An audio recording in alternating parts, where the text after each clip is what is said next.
This is one of the best Grand Seiko snowflakes alternatives from the parent company of Grand Seiko. The watch costs $1,100 and it's 100% manufactured by Seiko. But should you buy it? Hello everyone, my name is Miguel and today I'm checking out a limited edition Seiko, limited to 2,000 pieces, so not so limited, in collaboration with a company I've personally never heard of, Zero Halliburton. After looking up the company, it made a lot of sense why the watch case actually looked more like luggage. Zero Halliburton, according to their About Us page, is, and I quote, Zero Halliburton was bred for protection, strength, and dependability. Its head-turning design and durable aluminum exterior has made it the preferred choice of discerning travelers for more than 80 years. I don't fully see how this collab makes sense, but I'm willing to look past that and review this watch objectively. Before I continue, big shout out to my friend Brian from GQ Jewelers. If it wasn't for him, I wouldn't be able to check out so many cool watches. Do me a favor, go support him. I'll leave his information in the description. At first glance, I thought the case and bracelet were constructed of titanium due to the dark hue. However, I was surprised to find out that it's actually constructed of stainless steel, and the dark hue is thanks to the hard coating Seiko applied. Side note, I've owned my Seiko SPB143 for several years and I have worn this watch doing all kinds of activities, yet the case and bracelet hardly have any scratches. This is a true testament to the effectiveness of the hard coating. The specs of the watch are as follows. The case measures in at 39.3 millimeters. It's 47.2 millimeters from lug to lug. The thickness comes in at 11.1 millimeters, and in between the lugs it measures 20 millimeters. The entire watch with the incised bracelet weighs in at 154 grams.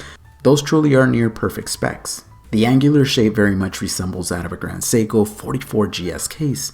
Its super sharp edges, its delicate curved sides, and above all, the thin tapered end of each lug make this case look beautiful and help reflect the light. Typically, I'm not so much a fan of all polished bezels because, well, they scratch and the watch doesn't look so attractive.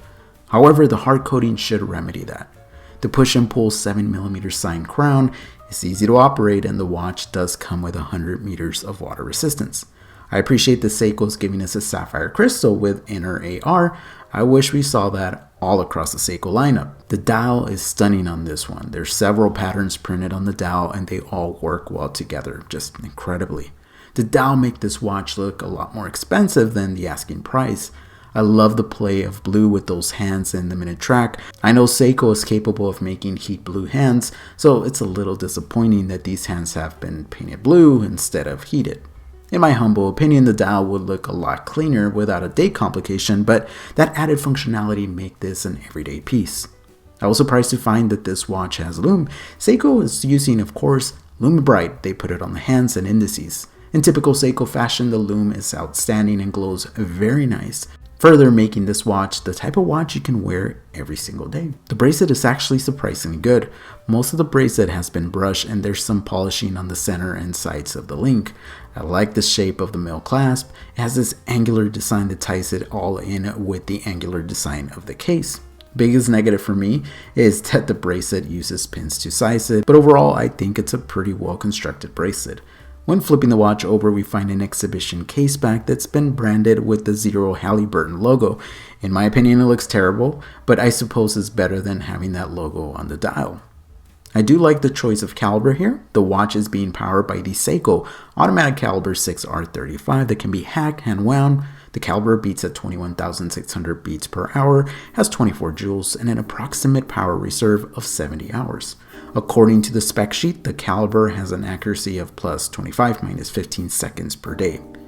My Seiko SPB143 is powered by this movement, and I've personally have never had any issues with it. Seiko sure knows how to make some robust movements. The watch is very comfortable to wear, and I personally love the angular design, and the proportions fit perfectly on my 6 and 7/8 inch wrists.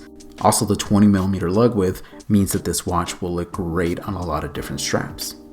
I'll wrap this up by saying that this watch is not as good as a Grand Seiko in terms of finishing and caliber performance. However, if you want the look of a Grand Seiko, I highly recommend this model. In terms of how I feel about the company they collaborated with, I simply don't get it. I think a GMT watch would have been better suited for this collaboration, but what do I know? I'm just a guy with an opinion. I hope you guys enjoyed this video. Let me know your opinion on collaboration watches. Be safe out there and stay humble.